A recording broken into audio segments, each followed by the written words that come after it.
नेहरू जी के खिलाफ व्हाट्सएप पे गंदा ज्ञान बांटने वाले लोगों, इतनी शर्म लिहाज रखो कि यही वो नेहरू था जिसने आजादी के बाद पहली सरकार बनाई तो पूर्ण बहुमत की सरकार होने के बाद भी 5 ऐसे मंत्रियों को शपथ दिलाई जो कांग्रेस के नहीं थे। वाह। कानून के जानकार पूज्य बाबा साहब भीमराव अंबेडकर को कानून मंत्री बनाया। और यहां बैठे हो दक्षिण पंथ के लोग तो उनकी तालियां शायद इस बात पर मिलें, और आगे से बुराई करने से पहले सोचना, जिस नेहरू को गाली देते हो उसी नेहरू ने आपके सबसे बड़े पूर्वज, आपकी पार्टी के संस्थापक श्यामा प्रसाद मुखर्जी को कश्मीर मामलों का मंत्री बनाया। वाह वाह वाह वाह। और जब हम वियना में गए अपना पक्ष प्रस्तुत करने के लिए तो पूर्ण बहुमत की सरकार के बाद भी नरसिंह राव ने अपनी पार्टी के किसी आदमी को नहीं भेजा। सबसे अच्छे वक्ता कवि कुल वंश के मौली मणि पंडित अटल बिहारी वाजपेयी से कहा कि आप जाकर बोलकर इतना तो सीख।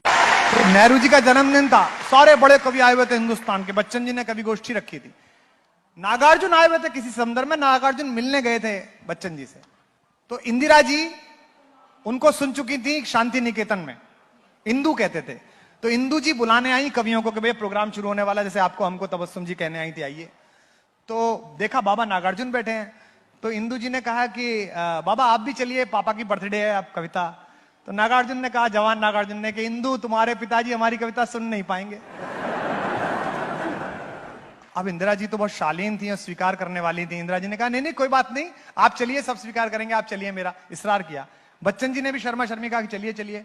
तो नागार्जुन गए और ताकत देखिए, हिंदुस्तान का इतना बड़ा मसीहा, आज के लोगों की तो क्या ताकत होगी, नेहरू के बारे में कुछ भी फैला लो आप यार, कुछ भी आप व्हाट्सएप यूनिवर्सिटी पे अपना सिलेबस भेजते रहो, कोई फर्क थोड़ी पड़ता है उससे।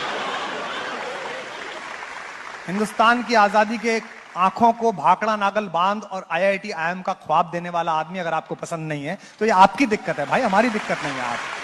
ये आपकी दिक्कत है। रेखता वालों, क्या कहने वाले का कलेजा होगा और क्या सुनने वाले का जब्त होगा।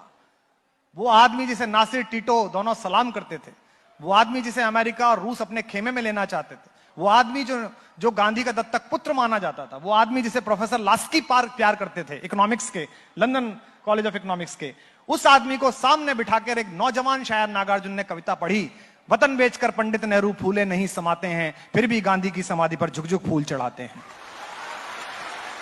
और ये नेहरू ने सुनी। ज्यादा बड़ी ताकत यह कि नेहरू ने सुनी, और उसके बाद नेहरू ने यह नहीं कहा कि इनको ईडी का सामान भेज दो, इनके घर सीबीआई भेज दो, इनके घर पुलिस भेज दो, ये नहीं कहा नेहरू ने।